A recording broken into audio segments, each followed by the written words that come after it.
politician. That is number one. And I wouldn't deny the fact that I'm a politician.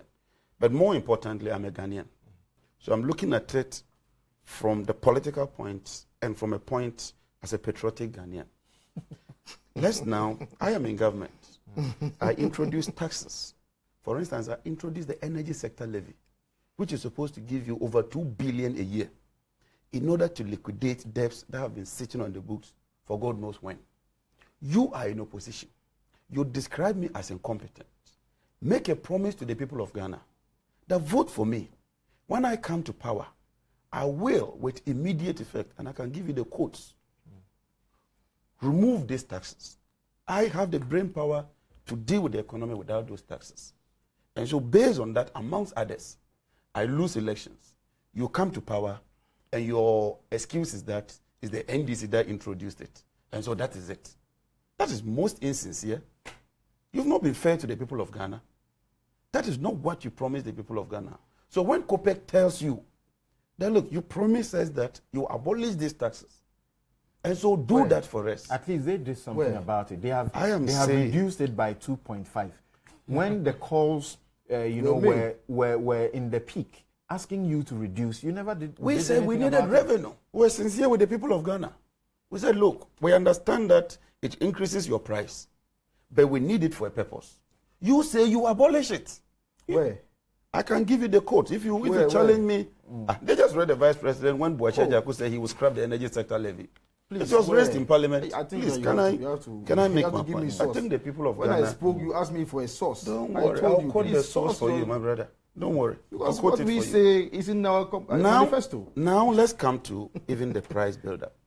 When the price was 30, now there are two scenarios.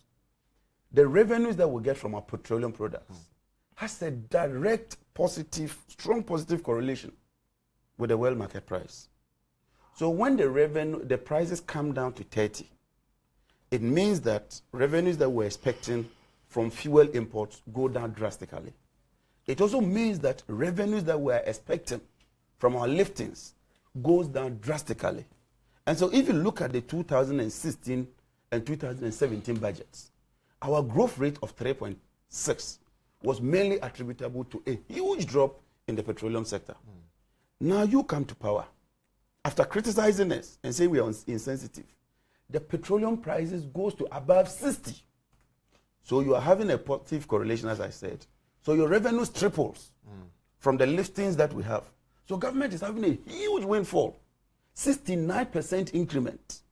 In terms of revenue itself, in terms of activities on the petroleum sector, 69 increment. In terms of revenues, you have a price increase and you have a volume increase. That leads to you getting about 1.5 billion against 670 million during our time. And then the taxes on our imports, which is ad valorem, you maintain it at 15%. And don't forget that 15% slaps on the ex-refinery.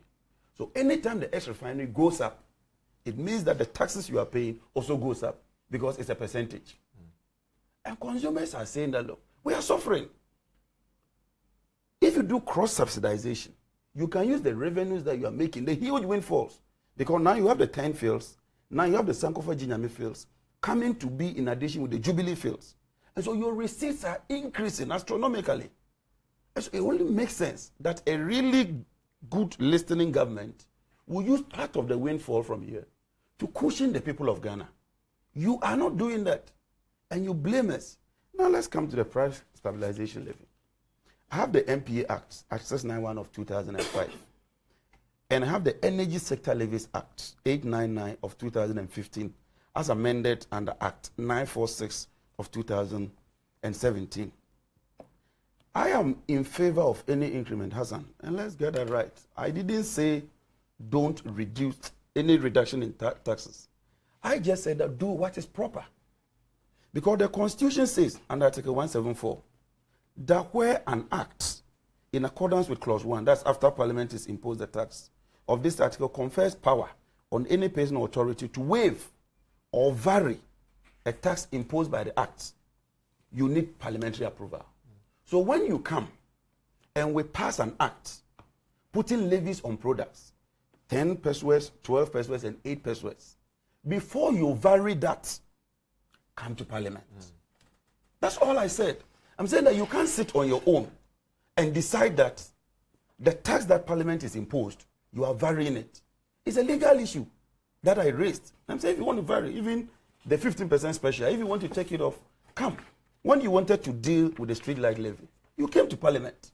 So if you want to deal with the price stabilization levy, comes to Parliament, because the act enjoins the minister that within 3 months, and the minister here refers to the Minister of Finance and not the Minister of Energy. If you go to the interpretation, section 8, it tells you there's the minister. NPA is only a collecting agency. Just like ECG is a collecting agency on the street light and the other things. ECG cannot sit and say that because they are a collecting agency, they want to vary the taxes. They don't have that power. So all I said is the NPA, when you collect it, within 15 days, according to the Act, you must lodge that money in an account established by the Minister of Finance. And when the prices fluctuate, the Minister of Finance then use those monies accruing to cushion the people of Ghana, as well as to deal with subsidies on the